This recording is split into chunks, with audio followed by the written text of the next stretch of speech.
by. 10 seconds.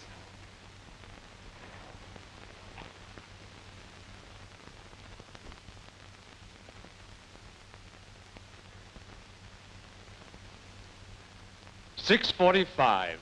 Time for another session with America's foremost commentator on the world scene. And now here he is, Lowell Thomas. Good evening, everybody. Tonight I would like to take a few minutes from the news to read you a letter. For all it tells of the personal experience of one person, it describes a very frequent experience of many, many others. It's from the wife of a veteran who was discharged from the Army just 3 months ago.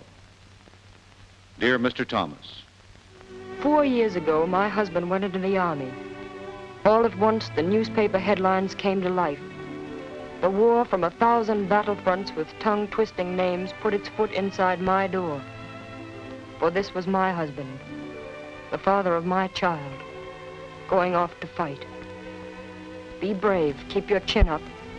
Just words. All I knew was the sheer agony of parting from the dearest thing in my life.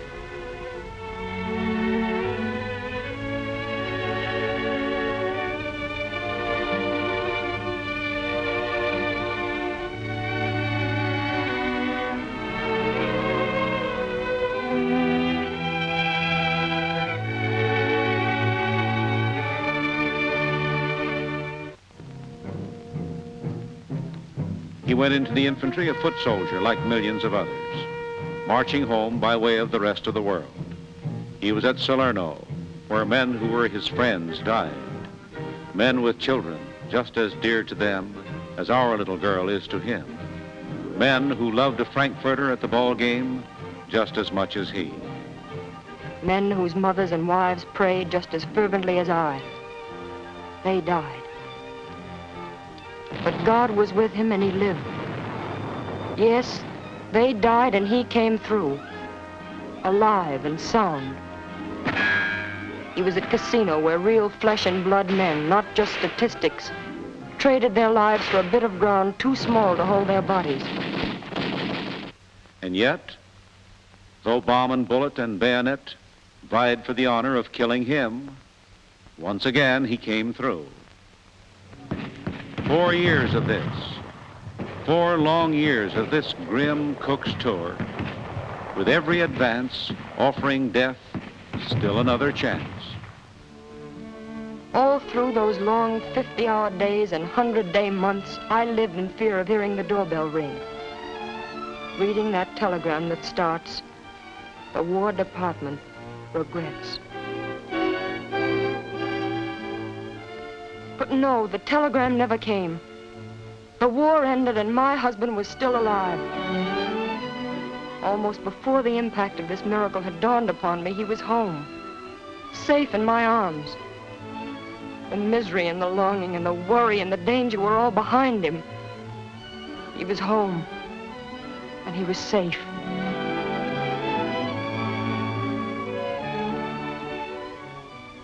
There is nothing in this world that I wouldn't give or do, Mr. Thomas, if this letter could end here, a simple, heartwarming story of happiness regained.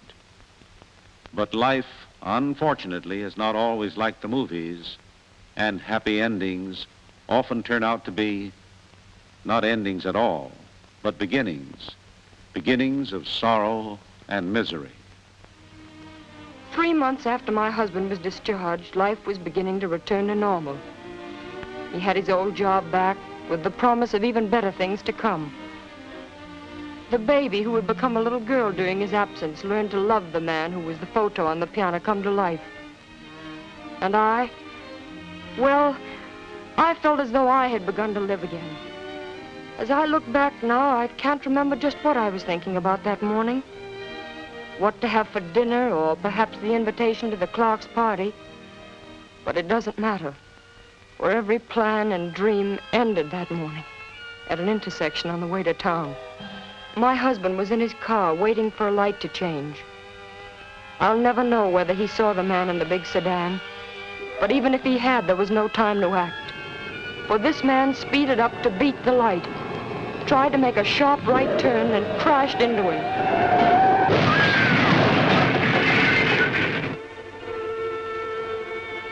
This man who killed my husband was trying to make a light.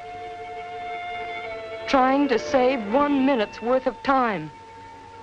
Imagine all the years of devotion and happiness together that we deserved and would have had. All sacrificed. And for what? If, during the war, he had died fighting on some foreign field, I might have found some consolation, knowing he had helped achieve something he believed in. But how can I feel, realizing that his life was traded for just 60 seconds of time? It seems incomprehensible to me that a nation like ours, which rose as one person to beat off the murderous attacks of fanatical madmen, can allow this double-headed enemy of carelessness and criminal selfishness to continue its reckless destruction of lives and homes. We can't sit idly by and say it was just an accident, for it's not that at all, Mr. Thomas. It's wanton murder. During the 4 years that America was fighting for its life, 212,000 men, an average of 53,000 a year, lost their lives.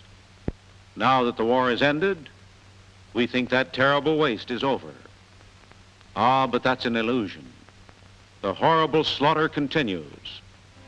This year alone, traffic accidents will kill more than 40,000 living, breathing human beings. Imagine the entire population of Joplin, Missouri, or St. Petersburg, Florida, or Joliet, Illinois, wiped off the map, and then you have some idea of what this Holocaust means. Hundreds and hundreds of thousands of other healthy men, women, and children will be maimed, crippled, have their lives ruined, because someone decided to take a chance or tried to save a minute.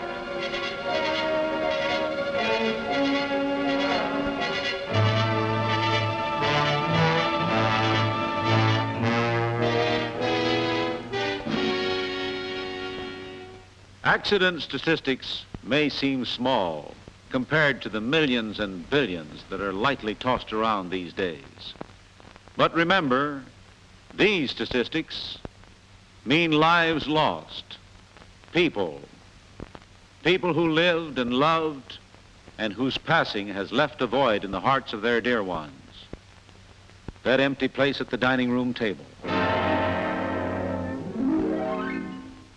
The empty seat in the classroom. The vacant desk in the office.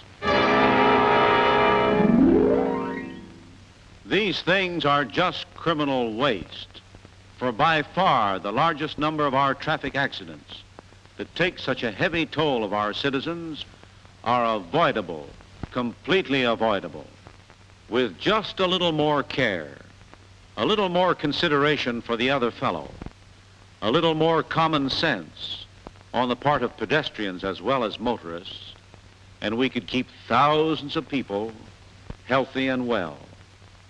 Let's fight this menace with every ounce of our strength. Let's keep our loved ones at the dining room table. Let's keep those smiling faces at their schoolroom desks. Let's allow our citizens to go on living useful, healthy lives. Unless we all do our part, 1.5 million people, 1 out of every 100 in this country, will be killed or hurt this year. Remember, accidents are not just things that happen to other people. You may be next.